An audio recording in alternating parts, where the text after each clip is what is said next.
Diga assim em voz alta: ainda não é tarde demais.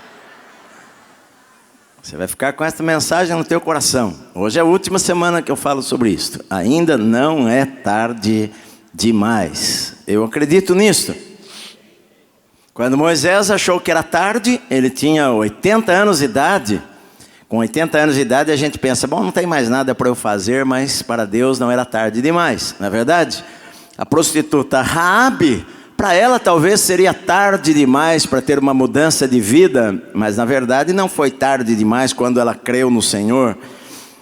Para Sara, parecia tarde demais porque ela era estéril, não podia ter filhos, e com 89 anos ela ficou grávida, e 99 anos ela carregou o riso nos seus braços, que foi Isaque. Para Jacó, filho de crente, neto de crente, trapaceiro, mentiroso, enganou pessoas a vida toda, parecia tarde demais, mas um dia Deus o pegou lá no vale de Jaboque, tocou a sua vida e mudou o seu caráter, para ele não ser mais Jacó, o enganador, o suplantador, o trapaceiro, mas ser Israel, aquele que luta com Deus e prevalece. Ainda não é tarde demais para as nossas vidas, não é verdade? Enquanto você está respirando, não é tarde demais para você. Eu vou ler um texto muito conhecido, e peço que abaixe um pouquinho aqui porque está pitando. Um texto muito conhecido de vocês, que vocês já conhecem, de cor e salteado, mas eu gostaria que você lesse como se você nunca tivesse lido esse texto da Bíblia, porque às vezes a gente lê tanto os mesmos textos que a gente fala, bom, eu já conheço muito bem esse texto aí, e não tem nada para Deus falar comigo aí, mas Deus sempre tem uma palavra para a nossa vida, amém? Marcos capítulo 10, versículo 46 em diante. Jesus estava com os seus discípulos e foram para Jericó. Quando ele saía de Jericó, juntamente com os discípulos e numerosa multidão, Bartimeu, cego mendigo, filho de Timeu, estava assentado à beira do caminho. E ouvindo que era Jesus, o Nazareno, pôs-se a clamar: Jesus, filho de Davi, tem compaixão de mim. E muitos o repreendiam para que se calasse, mas ele cada vez gritava mais: Filho de Davi, tem misericórdia de mim. Parou Jesus e disse: chamai-o. Chamaram então o cego, dizendo-lhe: tem bom ânimo, levanta-te, ele te chama. Lançando de si a capa, levantou-se de um salto e foi ter com Jesus. Perguntou-lhe Jesus: que queres que eu te faça? Respondeu o cego: mestre, que eu torne a ver. Então Jesus lhe disse: vai, a tua fé te salvou. E imediatamente tornou a ver e seguia Jesus estrada fora. Amém. Vamos aplaudir a Deus pela palavra dele, meu amado. Na verdade, Jesus estava a uma semana da crucificação. Eram os últimos dias de Jesus aqui nesta terra. Esta foi a última cura que Jesus realizou, o último milagre que Jesus fez. Às vezes você nem sabia disto, mas este foi o último milagre que Jesus fez, a última cura de pessoas. Sim, depois ele passando ali pela figueira, na semana seguinte, ele mandou que a figueira se secasse por não achar frutos nela, mas um milagre com relação a pessoas, este foi o último milagre que Jesus fez enquanto ele estava andando aqui nesta terra. Jesus, ele estava vindo de uma região chamada Pérea, que ficava do outro lado do Rio Jordão. Ele atravessa o Rio Jordão na altura da cidade de Jericó, de onde Josué atravessara 1400 anos atrás. Nessa época era a época das cheias, porque o Monte Hermon lá no norte derretia a neve que descia como água, caindo no mar da Galileia e descendo pelo Rio Jordão até o Mar Morto lá embaixo. O Rio Jordão transbordava, e eu não sei como era naquela época, mas havia algum tipo de maneira ou de jangada ou alguma maneira para atravessar o rio, e Jesus atravessa o rio com uma multidão de pessoas o seguindo. Ele estava indo em direção à cidade de Jerusalém.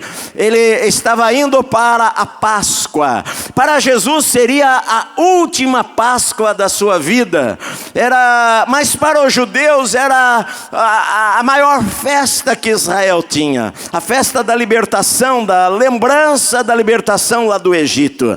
Os judeus vinham de toda parte. Aqueles que vinham do norte lá de Israel, para não passarem pelo meio por Samaria, eles cruzavam o Rio Jordão e desciam pelo outro lado, e então atravessavam onde Jesus atravessou para subir em direção a Jerusalém. Na verdade, de Jericó a Jerusalém daria 6 horas andando a pé por uma estrada estreita, e Jesus com seus discípulos atravessa o rio. Numa numerosa multidão seguia Jesus, porque Jesus já estava curando, operando milagres e pregando há mais de 3 anos entre as pessoas. As pessoas já haviam visto mortos ressuscitarem, já haviam visto cegos enxergarem, mudos falarem, endemoniados serem libertos, já haviam ouvido pregações que ficaram abismados com aquela palavra, pensando: nós nunca ouvimos alguém falar desta maneira como este homem fala. As pregações de Jesus impactavam as pessoas. Os religiosos falavam: de onde vem a autoridade que ele tem ao falar? As pessoas ficavam maravilhadas com as palavras que saíam da sua boca. Então uma multidão de pessoas seguia a Jesus, e esta multidão de seguidores de Jesus se confunde com uma multidão de judeus que não acreditavam em Jesus, mas estavam subindo para Jerusalém para a grande festa dos judeus, a Páscoa. A Páscoa reunia por volta de 2 milhões de pessoas, enchiam a cidade de Jerusalém para aquela semana de festas, 8 dias de festas, para celebrar a saída do Egito. Jesus está com seus discípulos. A primeira cidade que ele deveria chegar era a cidade de Jericó. Ele deveria atravessar a cidade de Jericó em direção à cidade de Jerusalém. Seriam 6 horas de viagem. Talvez ele chegaria lá à noite na cidade de Jerusalém para dormir lá na cidade de Jerusalém. Mas na estrada acontece este encontro aqui. Um encontro que talvez para as pessoas era um atraso na caminhada deles, mas na verdade para Jesus era um encontro extremamente importante. Importante era o encontro que este homem chamado Bartimeu iria ter neste dia. A Bíblia fala no Evangelho de Mateus e de Marcos que Jesus saía de Jericó. E a Bíblia fala no Evangelho de Lucas que Jesus entrava em Jericó. Porque evidentemente havia as ruínas da cidade antiga de Jericó e a nova Jericó que crescia, florescia, a cidade das palmeiras, uma cidade onde havia muitas águas. Então quando Jesus ele atravessa a velha cidade de Jericó, as ruínas de Jericó, Mateus e Marcos escrevem que Jesus saía de Jericó, indo em direção à cidade moderna de Jericó, que ficava aproximadamente 1 quilômetro daí. Então Lucas fala que Jesus se aproximava de Jericó. Na estrada estava lá este homem. Em Mateus falam que eram 2 cegos. Marcos e Lucas se concentram neste homem que deve ter sido conhecido na igreja, chamado Bartimeu, filho de Timeu. Eles eram cegos. E aqui em Lucas se concentra neste homem. Ele era cego. Não fala o que aconteceu na sua vida, mas nós sabemos que ele um dia enxergara, e por alguma razão, ou doença, ou acidente, ele perdeu a visão. ele deixou de ver as coisas que ele via. Deve ser extremamente difícil uma pessoa enxergar e de repente começar a ver que não enxerga mais, a entender que não enxerga mais, enxerga vultos e a sua vista por alguma razão, uma doença, vai se perdendo e o mundo daquela pessoa se transforma em trevas, ele não enxerga nada. E por causa dessa doença, uma doença grave, que naquela época se pensava que uma pessoa, para ter uma doença grave assim, ela deveria ter cometido um pecado muito grave. Os discípulos de Jesus chegaram a perguntar para ele, quando cruzaram com um paralítico, com outro cego lá no Evangelho de João: Senhor, quem que pecou? Foi este ou os seus pais? Porque eles achavam, alguém cometeu algum pecado para esta pessoa estar cega, ter se tornado cega, ter nascido cega, ter nascido com esse defeito. Então era uma pessoa que era desprezada, considerada amaldiçoada. Ela é amaldiçoada. Então evidentemente Bartimeu, por um período da sua vida que a gente não sabe, talvez até um período longo da sua vida, a gente não sabe quantos anos fazia que ele estava cego, mas por um período longo da sua vida ele viveu esta tragédia na vida dele de ser praticamente excluído da vida da sociedade. Porque o cego não serve para nada, eles pensavam. Eles pensavam, quem que vai dar trabalho para um cego? Ele não pode trabalhar no campo. Eles não tinham nenhum tipo de recursos. Então estas pessoas, o que sobrava para o paralítico, para o deficiente, o que sobrava para o cego, era pedir esmolas. A maneira de sobreviver de uma maneira vergonhosa. Talvez ele foi um homem que trabalhou na sua vida, mas agora ele tinha que carregar este fardo de ter complexos, porque na cabeça dele ele pensava, bom, Deus me amaldiçoou de alguma maneira. Ele não podia ir no templo, todos subiam para o templo para adorar, mas o cego ele não poderia entrar naquele lugar. A sua vida social se resumia a conversar com o seu amigo, com outro igual a ele, com outro cego que estava também na beira da estrada ao seu lado. E Bartimeu, cego, sem trabalho, excluído da sociedade, limitado a viver aquela sua vida na escuridão, com uma capa estendida, estendendo a mão e pedindo, quando ouvia um barulho na beira da estrada, falando, tem piedade, tem misericórdia do cego, me ajude, me dê uma esmola. Esta era a vida daquele homem lá. A Bíblia diz que aquele dia foi um dia diferente. É claro, ele sabia que muita gente iria passar por aquela estrada naqueles dias todos. Aquela estrada era um bom local para conseguir um dinheiro a mais naqueles dias, porque ele sabia que os judeus iriam passar por ali para subir para Jerusalém, para a festa da Páscoa dos judeus. Ele estava lá com o seu amigo na expectativa, talvez, pensando que aquele dia seria muito lucrativo. Aquele dia muitas moedas iriam cair na sua capa. As pessoas estavam com o coração mais quebrantados. Pessoas religiosas iriam lá para celebrar a Deus. Iriam passar ali, era a chance de ele ganhar um pouco mais de dinheiro, mas naquele dia ele ouviu muita gente passando ali. Talvez algumas pessoas jogaram alguma moedinha na sua capa, mas ele ouviu um barulho diferente, porque o tumulto envolvia, eu não sei, pessoas gritavam de uma maneira diferente, pessoas havia alguma coisa diferente no ar naquele dia, alguma presença diferente, alguma coisa estava acontecendo que estava além do normal. Eu sei que uma multidão iria passar, mas havia muito mais do que a multidão. Havia mais gente. A estrada estreita, que naquela época não era pavimentada, estrada estreita de terra, onde passavam os jumentos, os animais, e faziam as sujeiras ali, os pedestres passavam também, e por isso tinham que chegar e lavar os pés para entrar em uma casa. Naquele dia havia muito mais gente ali do que aqueles judeus que iriam para a festa. Então ele pergunta: o que é que está acontecendo? E alguém fala para ele: é Jesus de Nazaré que está vindo aí. E com certeza ele ouvira falar de Jesus. Com certeza ele ouvira falar de Jesus, porque no coração dele, alguém falou para ele em algum momento: olha, há um homem que anda por toda parte aí, o Galileu, ele cura as pessoas. Olha, nós sabemos de cegos que foram curados por ele.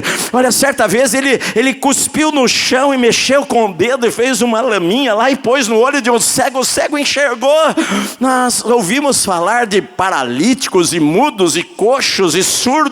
A fama desse homem percorre a terra toda. E agora alguém fala para ele: Jesus está vindo aí, olha, ele está chegando. E aqueles dois homens veem ali a oportunidade da vida deles. Este é o momento de fazer alguma coisa. Sabe por quê? Porque Bartimeu, ele perdeu a visão, e com a perda da visão ele perdeu as expectativas da vida, ele perdeu os sonhos, ele perdeu a esperança. Às vezes a gente até, quando sofre um baque muito grande em nossa vida e é desprezado, a gente perdeu a esperança, a gente está pensando: bom, agora não tem mais uma saída para mim, não tem mais jeito de eu recuperar, de eu voltar a viver aquilo que um dia eu já vivi, porque eu sou uma pessoa cega e não tem cura para a cegueira, não tem jeito, não tem mais restauração. Eu nunca ouvi falar de um cego que voltou a enxergar, a não ser essa conversa que me chegou aos ouvidos de que este homem chamado Jesus, o Nazareno, tocou em cegos e os cegos enxergaram. E quando ele ouviu aquela palavra, com certeza o seu coração se encheu de esperança. É a minha chance. Ele não sabia, mas era a última vez que Jesus passaria por aquela estrada ou por qualquer outra estrada.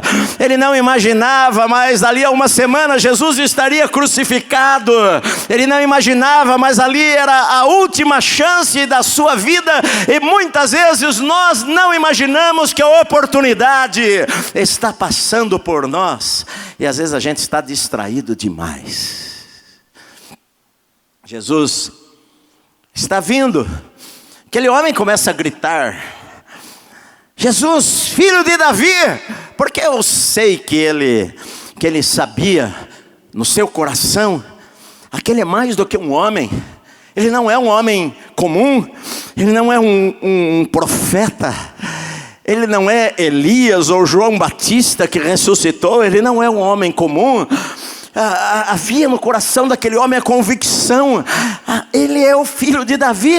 Ele usa essa expressão que ninguém usou antes. Ele fala: é filho de Davi, é o descendente da realeza, é o rei prometido, é o rei de Israel, é o Messias. E então ele vê a oportunidade na sua vida e ele começa a gritar com todas as suas forças, juntamente com o seu amigo: Jesus, filho de Davi, tem compaixão de mim, tem compaixão de mim. Mas a Bíblia diz que a multidão, as pessoas, muitas vezes não estão interessadas na sua vida. O ser humano é egoísta. As pessoas estavam naquele tumulto, naquela festa, não estão olhando para a necessidade do cego. Afinal, você é cego e fica quieto, cala a boca. Você não está vendo que você está atrapalhando. Fica quieto. Ninguém olha para você. Você é um cego, é uma maldição sobre a sua vida. Cala a boca, para de gritar, você está atrapalhando. Para com isso. A Bíblia fala que as pessoas o repreendiam. Sabe por quê? Porque sabe quando um sonho nasce em nosso coração, sempre alguém vai falar para a gente que aquilo que está no nosso coração não pode acontecer. As pessoas não gostam de ver-nos sair da zona de conforto. As pessoas não gostam de ver o nosso progresso. As pessoas se sentem incomodadas, porque as pessoas pensam, bom, é melhor você ficar aí mesmo. Você vai morrer desta maneira. Esta é a tua vida. Este é o teu futuro. Por que querer se levantar? Não tem mais jeito para você. A tua situação não tem jeito, não tem cura. Sempre algumas pessoas vão falar para nos abater e nos desanimar, e para que a gente não persevere. Muitas vezes a gente até pensa, sabe por quê? Porque a gente é criado de uma maneira para desistir quando tem uma barreira muito grande. Por que perseverar? A gente é doutrinado você nunca vai ser nada na vida. A gente é doutrinado a nos conformar com a situação. Eu nasci assim, eu cresci assim, eu vou morrer assim, é assim a minha vida, esta é a minha sina, este é o karma, as pessoas usam diversas palavras para falar que não vai haver mudança, que não tem jeito, a situação não vai reverter. E quando a gente ouve as pessoas falando com a gente, muitas vezes a gente acaba acreditando nas mentiras dela.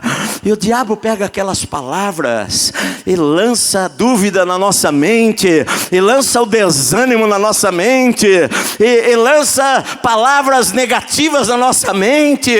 Realmente, o seu destino é morrer cego.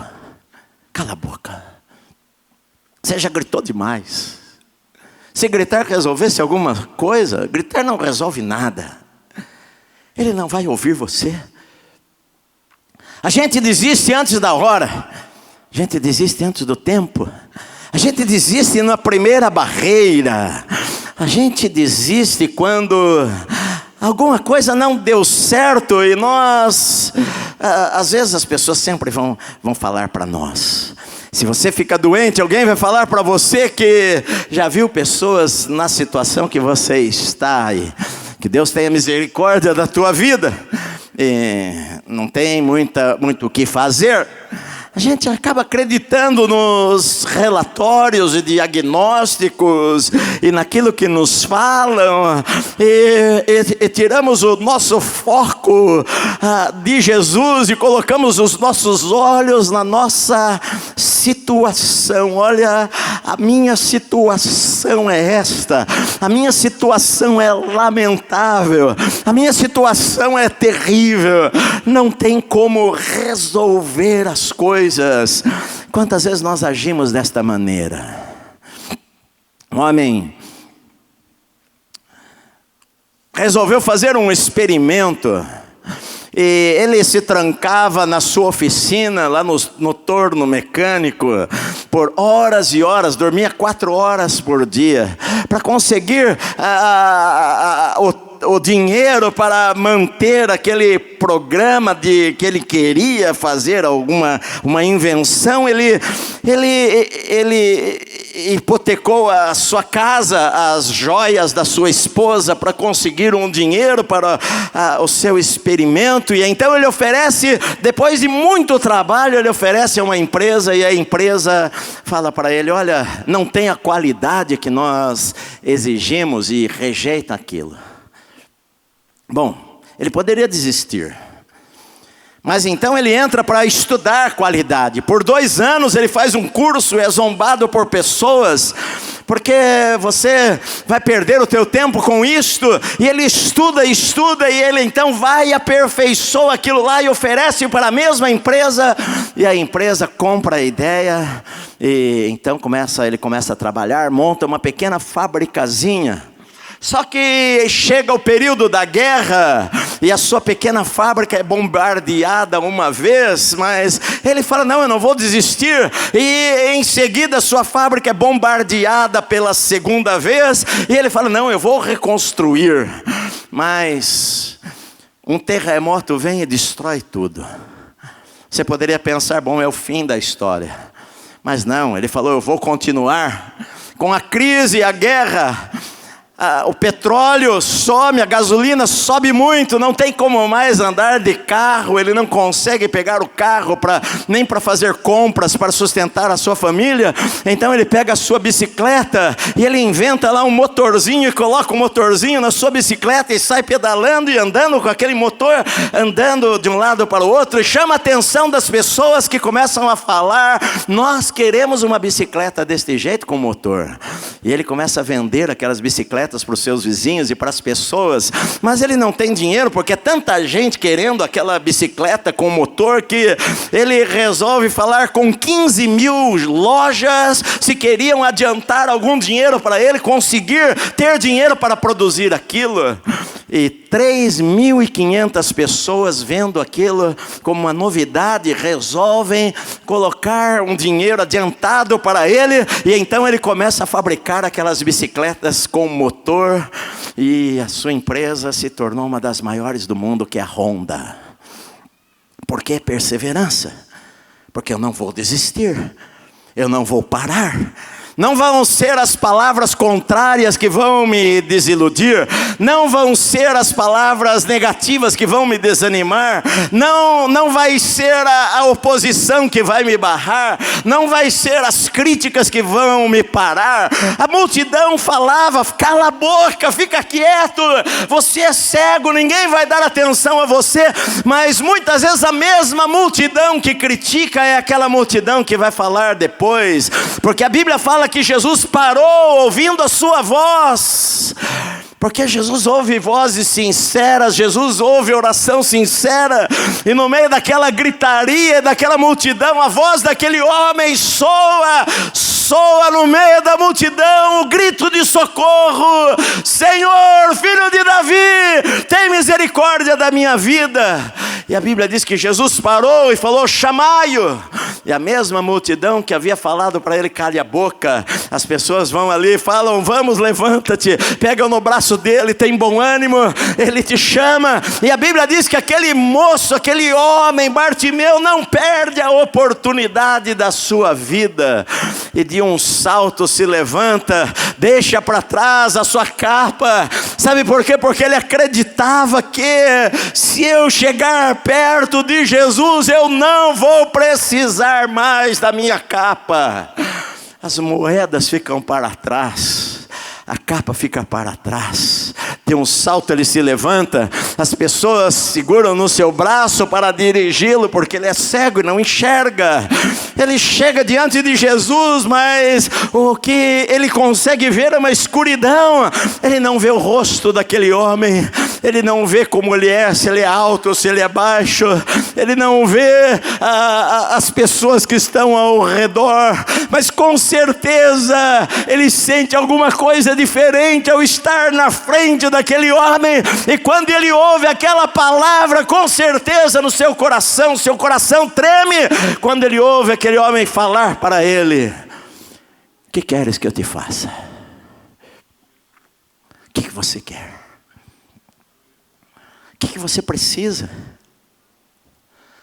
Jesus havia perguntado na estrada para os seus discípulos, no versículo 36, João e Tiago chegaram até Jesus na estrada, e Jesus fez a mesma pergunta para eles: o que vocês querem que eu faça por vocês? E a esposa de Zebedeu, a mãe de João e Tiago, com os seus filhos, falaram para Jesus: Senhor, que o meu filho, um deles se assente à tua direita, o outro assente-se à sua esquerda, quando vieres no teu reino. Eles estavam querendo posição. Senhor, olha, que lá no teu reino, quando o Senhor estabelecer nós cremos que o Senhor é o Rei, mas que eu me assente à direita, o meu irmão à esquerda. E todos ficaram zangados, os outros 10 discípulos ficaram bravos com os dois, porque todos queriam posição. Mas agora Jesus faz naquele caminho, naquela estrada, a mesma pergunta para o cego: o que é que você quer que eu faça por você? Aquele homem não queria posição nenhuma. Aquele homem queria sair da miséria. Aquele homem fala: que eu torne a ver, que eu receba de volta aquilo que eu perdi na minha vida, que eu volte a enxergar, que eu volte a ter condições de trabalhar, que eu volte a sonhar, que eu volte a ter esperança, que eu volte a ter um futuro, a olhar para o futuro. Sabe, é muito difícil viver sem olhar para o futuro. É muito difícil viver sem ter esperança. É muito difícil viver quando você acha que não tem mais nada para se fazer a não ser ver o tempo passar para chegar o outro dia e esperar a morte. É terrível viver desta maneira. É terrível perder os seus sonhos. Deus não quer que você perca os teus sonhos. Deus não quer que você perca a esperança. Deus não quer, sabe por quê? Porque enquanto você está vivo, ainda há esperança, ainda há tempo, ainda tem jeito, ainda dá tempo de fazer algumas coisas na sua vida, meu amado. Você não precisa terminar desta maneira. O problema é que muitas vezes a gente desiste antes da hora. Eu falei para vocês que eu quase não assisto filmes. Enfim, por falta de tempo, quase não sento lá 2 horas. Esses dias até, eu e a minha esposa, nós até estávamos conversando, falamos: vamos no cinema? Fiquei pensando bem, falei: puxa vida, 2 horas, ficar assistindo um filme, sentado, tal, tem tanta coisa para fazer. Acabamos não indo. A gente com a pipoca em casa. Mas estava eu lá na academia, querendo perder meus 5 quilinhos a mais. Na verdade era 7, perdi 2, faltam 5. 1h30 de esteira. Olha lá eu. Só que 1h30 de esteira olhando para aquele aparelhinho ali. Vai lá. No dia seguinte eu tive uma ideia: vou trazer um fone de ouvido e eu ponho ali. O cara que é muito crente falou: não, vou ouvir pregação. Mas eu não estava tão crente assim, falei: vou assistir um filme. Até porque se eu pôr para ouvir pregação no meu celular, 1h30 acaba a bateria. Eu não consigo, meu celular não, ele termina a bateria em pouco tempo. Pus lá e liguei a televisão. E estava passando um filme que a minha esposa já havia assistido, e os meus filhos também, até o meu filho Wesley tinha comentado comigo, até pouco tempo atrás. Estava passando lá, já tinha começado, e eu pus lá e deixei lá para assistir. Aquele filme com o Will Smith, que ele é abandonado pela esposa, e ele tem um filhinho pequeno para cuidar, e ele luta, e ele estuda, ele tem que, é uma história verídica, ele chega a dormir lá, tranca a porta do banheiro do metrô e dorme com o filho dele lá no canto. Ele procura antes das 5 da manhã chegar na fila dos abrigos para conseguir uma cama para dormir, e o filho às vezes dorme, ele de pé no canto lendo, para poder estudar, para poder progredir na vida. E é uma linda história. Eu ouvia e eu assistia aquele filme, e às vezes eu andando ali na esteira, eu dava uma olhada se não tinha ninguém do meu lado, porque às vezes eu estava assistindo e escorria a lágrima assim, eu secava assim, que é chato você estar na academia, os outros olhando, falando que esse cara está com um problema, está chorando, mas eu enxugava assim as lágrimas em ver, às vezes, o desprezo que as pessoas podem passar na vida. O patrão chegava lá, ele estudando, querendo estudar, o patrão chegava com a chave do carro e falava para ele: olha, vai lá estacionar o meu carro, e ele perdia a oportunidade, mas ele perseverou e perseverou e perseverou. E E o filme termina lá com a história, o escrito lá real, de que esta pessoa depois abriu uma companhia de seguro e progrediu e vendeu depois de alguns anos por alguns milhões de dólares e ficou muito rico. Sabe por quê? Perseverança. Eu não posso desistir por causa dos obstáculos. Eu não posso desistir porque as pessoas falam para mim que não vai dar certo. Eu tenho que crer num Deus de milagres, um Deus que opera maravilhas, um Deus que fala que tudo é possível para aquele que crê e que ainda dá tempo, meu amado, de eu dar uma virada. Eu dar uma virada na minha vida, meu amado. Ainda dá tempo de eu dar uma virada na minha vida enquanto eu estou respirando, meu querido. Porque para Moisés que tinha 80 anos, o que é que eu vou fazer com 80 anos? A vida foi embora, acabou. 80 anos eu vou pôr o meu pijama, pastor. Mas você não sabe, talvez Deus planejou que você viva até 95 anos. Talvez Deus planejou muito mais para você. O melhor da vida vai começar agora. Tudo que você passou até hoje foi preparar você para o melhor de Deus, no teu amanhã, no teu futuro. Eu sempre creio que o melhor está à nossa frente, meu amado. Sabe, se Deus restaurou aquela prostituta desprezada, ainda havia chances para ela. Ainda havia chances para Sara, que riu, e Abraão riu quando Deus falou para ele. Sara riu. Não é possível que uma mulher de 89 anos vai ter prazer ainda na vida. O meu marido não faz mais nada. Meu marido tem 99 anos. Eu não sei o que é dar uma bicotinha a uns 20. O tempo passou, já foi. O que era para ser feito já foi feito. Com 89 anos ela ficou grávida. E Deus falou: o menino vai chamar Riso, para você se lembrar que o Senhor ri por último na nossa vida. Se Deus pode mudar aquele mentiroso, trapaceiro chamado Jacó, que achou que poderia enganar todo mundo, enganou seu pai várias vezes, enganou seu irmão, achou que ia morrer, mas teve um encontro com Deus. Ainda dá tempo. Ainda dá tempo de reconstruir a vida. Ainda dá tempo de ser curado. Ainda dá tempo. Talvez aquele homem não sabia que era a última chance da vida. Era a última chance da vida. Você não sabe quando vai ser a última chance da sua vida. Você não sabe. Às vezes a oportunidade passa, você perde a chance. O fundador do Facebook, Zuckerberg, estava na universidade. Ele chamou 5 amigos seus para irem no quarto dele, que ele tinha algumas ideias. Dos 5, só 2 foram. Um deles, brasileiro, Eduardo, não sei, esqueci o sobrenome dele, que eu vi este ano aqui, que 2 foram no quarto dele, se tornaram os fundadores do Facebook. E este ano eu vi, saiu na reportagem aí, de uma das revistas aí, dos homens mais ricos, os brasileiros mais ricos, e lá está o nome dele entre os brasileiros, os 10 brasileiros mais ricos. Uma fortuna de mais de 3 bilhões e meio de dólares. Às vezes a oportunidade está ali na nossa frente, a gente despreza. Você nunca sabe o que Deus tem preparado para a sua vida. Por isso a gente tem que fazer o melhor. Sabe, Jesus estava passando ali, era a última chance dele. E as pessoas falavam para ele calar a boca, mas a Bíblia fala no outro texto que ele gritava ainda mais. Se quiserem que você cale a boca, é hora de você gritar mais.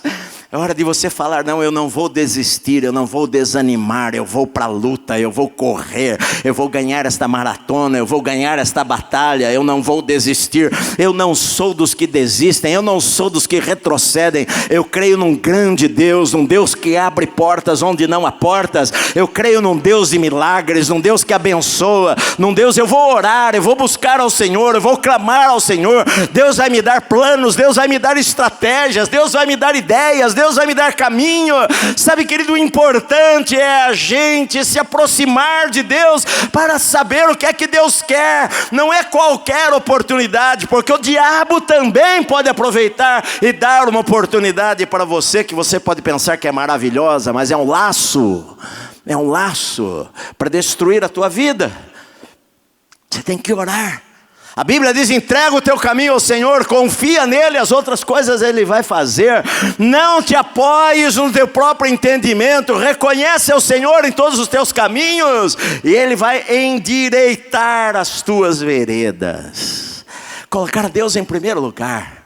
Deus vai endireitar os caminhos tortos. Talvez você já errou, todos erram em algum momento da vida. Todos perdem em algum momento da vida. Eu perdi a visão, eu perdi o trabalho, eu perdi os sonhos, eu perdi o ministério, eu perdi a família, eu perdi os amigos, eu perdi o dinheiro, eu perdi minha empresa, eu perdi a fábrica, eu perdi a dignidade, eu perdi a esperança, eu perdi o favor dos homens, eu perdi a ajuda das pessoas. Mas Jesus pergunta: o que é que você quer que eu te faça? Qual é a tua necessidade? Fala para mim. Eu posso mudar a sua história, eu posso restaurar a esperança, eu posso restaurar os teus sonhos, eu posso traçar para você novos caminhos, eu posso abrir novas portas para a sua vida. O que é que você quer que eu faça? E aquele homem falou: Senhor, que eu torne a ver. A Bíblia diz que, no Evangelho de Mateus, diz que Jesus tocou nos olhos deles. No Evangelho de Marcos fala que Jesus falou. Então, com certeza, Jesus fez as duas coisas. Um evangelho complementa o outro. Jesus tocou nos olhos dos dois cegos e falou para eles, e aqui está se dirigindo a Bartimeu: vai, a tua fé te salvou. E a Bíblia diz que imediatamente ele tornou a ver e seguia Jesus estrada fora. Fé salva, fé muda a vida. O que é fé? Fé é crer que Deus fala a verdade. Fé é andar pelo invisível, às vezes quando a gente não está enxergando nada, mas o que nós temos é a certeza que Deus falou, e Deus não é homem para mentir. Deus falou para Noé: construa uma arca, e pela fé ele foi lá e construiu a arca. Deus falou para Abraão: sai da tua terra, e Abraão não sabia para onde ir, mas pela fé ele saiu e obedeceu. Fé é certeza, é convicção na palavra de Deus. Se Deus falou, está escrito, eu creio, eu creio, eu creio, eu creio. Eu não creio nos relatórios de morte, nas palavras de morte. Eu creio no que a Bíblia está falando para mim, porque eu sou o que a Bíblia diz que eu sou. Eu sou o que a Bíblia diz que eu sou. Eu creio nisso daí. A fé te tira da zona de conforto. A fé te faz dar passos maiores do que a tua perna. A fé faz você enxergar novamente. A fé restaura aquilo que foi perdido. A fé faz você andar estrada fora, sair do comodismo, sair da beira da estrada. Deus não criou você para ficar mendigando na beira da estrada. Às vezes o brasileiro tem a mentalidade de ficar mendigando na beira da estrada. O brasileiro gosta de receber cestas básicas. O brasileiro gosta de receber Bolsa Família. Gosta de ficar na beira da estrada recebendo. Eu vou viver aqui, afinal eu não tenho outra chance na vida. Afinal eu estou cego. Que bom que alguém joga algumas moedinhas na minha capa. Mas Deus desafia você a sair da estrada, porque Deus tem sonhos maiores para você. Às vezes minha esposa estava me falando que estava conversando com um médico, e o médico falou para ela: olha, eu estou pensando, estou juntando dinheiro, juntando as coisas, porque eu quero me mudar do Brasil. Sabe por quê? Porque aqui no Brasil, se você tem sucesso, as pessoas olham para você de torto. As pessoas não suportam que alguém tenha sucesso. O que nós queremos é nivelar tudo por baixo. Nós achamos que se alguém é bem sucedido, alguma coisa tem de errado. A gente critica aquele que ganha muito dinheiro, Mas às vezes o cara estudou, prestou concurso, ficou dias, meses, horas, varou a noite estudando para prestar um exame e passou. E hoje ele ganha um salário alto. E você reclama daquilo, mas enquanto ele estava lá estudando, você estava assistindo a novela à noite. E agora critica. Eu estava até ouvindo. Este ano passado eu almocei com o Deltan Dallagnol aqui na igreja. Ele estava aqui num evento nosso e nós almoçamos aqui. E depois eu até soube, estava comentando com a minha esposa, eu li numa revista que ele ganhou não sei quantos mil, sei lá o quê, dando palestras por aí. E como uma crítica a ele. E ele até falou que ele doou aquele dinheiro para obras de caridade, enfim. E eu fiquei pensando, mas qual o problema se ele ganhasse dinheiro em dar palestra? Eu não sei. Mas as pessoas sempre estão olhando o seguinte: eu também quero. Só que às vezes não paga o preço que o outro pagou. Às vezes o outro não vai lá, fica lá assistindo 6 filmes no fim de semana. Fica lá assistindo, liga a televisão às 11 da manhã e desliga à meia-noite. E depois reclama de Deus e reclama dos outros que vão embora, passam à frente. E fica lá, na beira da estrada, esperando que alguém jogue uma moedinha na capa dele. Que alguém tenha misericórdia da sua vida. Que eu preciso comer. Jesus quer libertar você e te dar sonhos. Jesus quer tirar você da beira da estrada. Jesus quer tirar você da mendicância. Jesus quer prosperar a tua vida. Jesus quer abrir novas portas. Jesus quer te dar sonhos tão grandes que só Ele pode realizar na tua vida. Alguém falou assim: olha, sonhe grandes coisas para Deus. Tente grandes coisas para Deus. Nosso Deus é um Deus grande. Lá na Universidade Oral Roberts, onde eu vou todo ano, tem uma placa lá. Eu fui na sala do presidente várias vezes. Este ano nós estávamos orando lá na sala do presidente, e lá tem uma placa: neste lugar não se faz planos pequenos, porque nós temos um grande Deus, um Deus que tem planos grandes. E a Bíblia diz que ele seguia Jesus estrada fora. Olha, só para terminar, eu não sei, eles deveriam estar a 500 metros da cidade de Jericó. Jesus, este homem que agora fora cego, está enxergando, pulando. Imagina você ser cego e de repente os teus olhos se abrem e você não sabe o que você faz. Você beija todo mundo, você pula, você agarra Jesus pelos pés, você corre. Eu não sei o que uma pessoa cega que tem a sua vida lá naquele momento destruída por causa daquela condição que naquela época era vergonhosa, de repente está enxergando. A Bíblia diz que ele segue Jesus. Jesus entra na cidade de Jericó, uma multidão está com ele, mais gente ainda se ajunta. Aquela multidão que estava passando por acaso pega carona naquele tumulto todo. Havia na cidade de Jericó um homem ladrão, cobrador de impostos, o chefe dos ladrões da cidade, milionário, rico. Com todo o dinheiro que ele tinha, ele sabia que faltava alguma coisa na sua vida, porque o dinheiro não traz felicidade. Ele ouvindo aquele tumulto, querendo ver a Jesus, ele sendo pequenininho, baixinho, homem baixo, sei lá, 1,5 metro, 1,53 m. Ele sai correndo, sobe numa árvore. Aqui é a estrada, uma árvore na beira da estrada. Um figo bravo, um sicômoro se esconde. Este figo bravo eu já vi lá em Israel. Quando ele está cheio de folhas, ele cobre tudo. Você não enxerga nada praticamente. Ele é muita folha. Ele sobe lá entre os galhos, entre as folhas, encolhidinho, só porque ele queria ver Jesus passar ali embaixo. Eu ouvi falar tanto desse homem aí, eu quero ver ele passar aqui embaixo.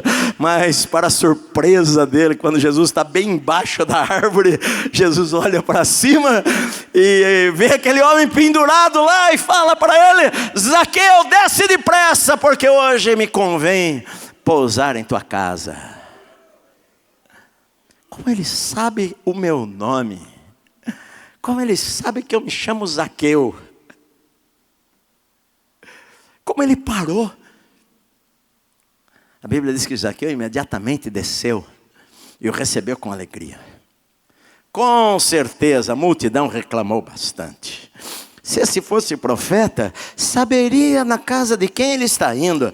Se esse fosse de Deus, saberia que esse cara é o maior ladrão de Jericó. Ah, já entendi. Jesus só foi na casa dele porque ele é rico. Jesus gosta de rico. Naquela noite, acredito que Jesus não precisou pregar nenhum sermão. A presença de Jesus ali, as palavras que Jesus falava.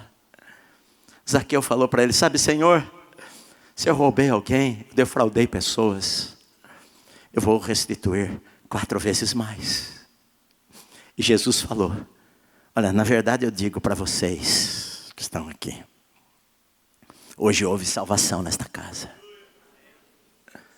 As 2 últimas pessoas que tiveram uma conversa assim com Jesus, Bartimeu e Zaqueu. Na manhã seguinte, Jesus com seus discípulos sobem para Jerusalém. Tem a entrada triunfal que as pessoas gritam: Hosana, bendito aquele que vem em nome do Senhor. Aqueles 3 próximos dias, Jesus passa de madrugada, acorda de madrugada e vai ao templo, ensina durante todo o dia. Na quinta-feira ele celebra a Páscoa com seus discípulos. Na sexta-feira ele está crucificado. Eis o Cordeiro de Deus que tira o pecado do mundo. As últimas 2 pessoas que se encontraram com Jesus foram transformadas desta maneira que a Bíblia relata. Foi Bartimeu e Zaqueu. Sim, a Bíblia fala que lá na cruz teve 2 pessoas. O comandante, quando viu aquele terremoto, falou: este verdadeiramente era o Filho de Deus. E o ladrão também, que estava lá na cruz e vendo que aquele homem era diferente e era o Senhor, falou: Senhor, lembra-te de mim quando vieres no teu reino. E Jesus falou para ele: ainda hoje estarás comigo no paraíso. Sabe por quê? Porque enquanto você respira, ainda tem tempo. Ainda há esperança. Ainda não é tarde demais. Enquanto você está aqui ouvindo a pregação, ainda não é tarde demais para Deus consertar a tua vida, curar a tua enfermidade, restaurar a tua vida, te dar novos sonhos, colocar você de volta, restituir aquilo que o diabo roubou, te dar um ministério, abençoar a tua casa. Ainda não é tarde demais para Deus fazer milagres na sua vida. Amém.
tenho recebido milhares de mensagens de pessoas que têm sido abençoadas pelo nosso programa. Se você acredita em nosso ministério, agora você tem a oportunidade de fazer parte desse projeto sendo parceiro Proclamai. Você pode fazer uma transferência bancária para a Associação Proclamai do Banco Itaú ou Bradesco. Pode fazer também um depósito no caixa ou pode baixar o nosso aplicativo no celular e contribuir através do cartão de crédito. No aplicativo você também tem uma prestação de contas de quanto entrou, de quanto saiu e como o dinheiro foi usado. Lá você vê quanto nós gastamos mensalmente com o programa de TV e com a obra missionária no Sertão do Nordeste. Nós queremos que você veja que o seu dinheiro é usado exclusivamente para a pregação do Evangelho. É só baixar o aplicativo e acompanhar, porque é gratuito. Para não expor ou constranger ninguém, aparecerá apenas o seu primeiro nome, sem o seu sobrenome e a data da contribuição. Seja um parceiro Proclamai e ajude a pregar a palavra de Deus. Eu sei que Deus vai prosperar a sua vida. Deus te abençoe.